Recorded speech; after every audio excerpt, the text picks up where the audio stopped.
పూర్తిగా వివస్త్రను చేసి నగ్నంగా ఫోటోలు, వీడియోలు అవన్నీ కూడా తీసుకొని పెట్టుకున్నాడు. ఆ మహిళ అమాయకంగా అవన్నీ కూడా ఏమీ తెలియకుండానే పూజలో కూర్చుంది.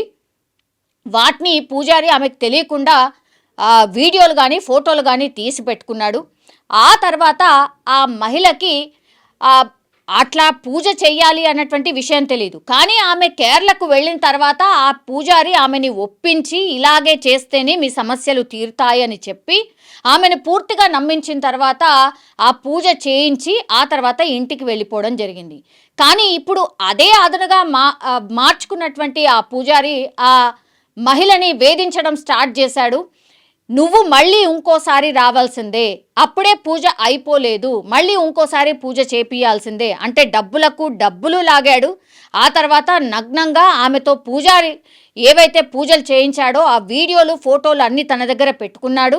నువ్వు రావాల్సిందే, ఇంకోసారి పూజ చేయించుకోవాల్సిందే, ఇంత ఖర్చు అవుతుంది అని ఆమెను మళ్ళీ రప్పించి పూర్తిగా ఆమె వీడియోలు అండ్ న్యూడ్ ఫొటోస్ ఏవైతే ఉంటాయో వాటన్నిటినీ చూపిస్తూ బెదిరించడం స్టార్ట్ చేశాడు.